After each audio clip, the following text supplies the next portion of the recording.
नमस्कार। शालिनी की प्रस्तुतियों में आप सभी का स्वागत है। आज सुनाने जा रहे हैं अपनी लिखी एक कहानी, चाह। रिया सचमुच अत्यंत सुंदर थी।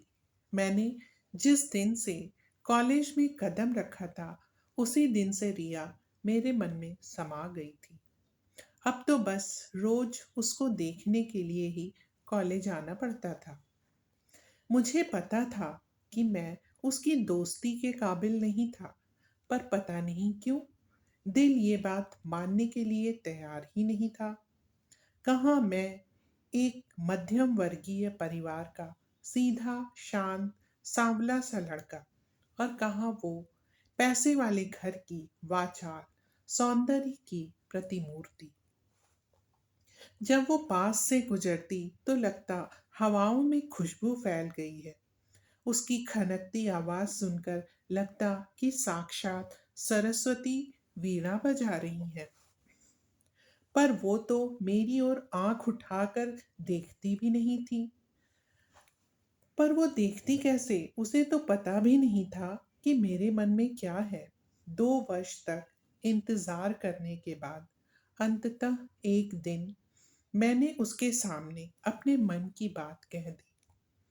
पहले तो उसने बहुत ही हिराकत भरी दृष्टि से मेरी ओर देखा, फिर मेरा मजाक बनाते हुए कहने लगी, ओहो, ये मुंह और मसूर की दाल।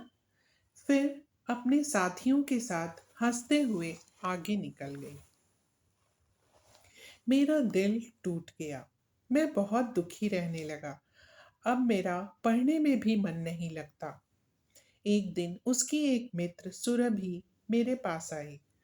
उससे शायद मेरी दशा देखी नहीं गई होगी, और वह सहानुभूतिवश ही मुझे समझाने आई थी। उसने बताया कि रिया ने मेरे जैसे न जाने कितने लड़कों का दिल दुखाया है। अब तुम्हें उसे भूल आगे बढ़ना चाहिए। पर मुझे तो रिया के अलावा कुछ सूझता ही न था। मैंने कहा कि कोई तो उपाय होगा जिससे वो मेरी हो सके। तब सुरभि ने बताया कि रिया का एक ही सपना था कि उसका विवाह किसी प्रशासनिक अधिकारी से हो। बस फिर क्या था, पढ़ने में तेज तो मैं था ही। अब एक धुन भी चढ़ गई कि प्रशासनिक अधिकारी बन रिया को पाना है।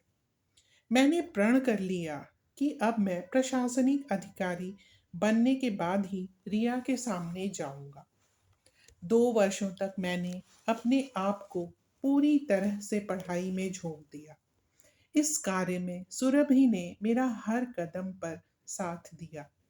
अगर कभी पैसे की कमी के कारण कोई पुस्तक न खरीद पाता, तो वह तुरंत उसकी व्यवस्था कर देती, और भी अनेक प्रकार से वह मेरी मदद करती। लिखित परीक्षा में चयन होने के बाद इंटरव्यू की तैयारी में भी सुरभि ने हर संभव मेरी मदद की। अंततः वह दिन भी आ गया। आज मेरा प्रशासनिक परीक्षा में चयन हो गया था। शाम को सभी मित्रों ने एक छोटी सी पार्टी रखी थी।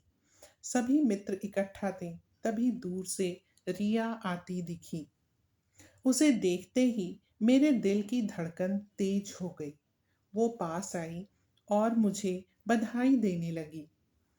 मैं चुपचाप खड़ा था। मुझे उसके स्वर में आज वीणा की झनकार नहीं सुनाई दी। तभी सुरभि ने आकर कहा, अरे राहुल, रिया।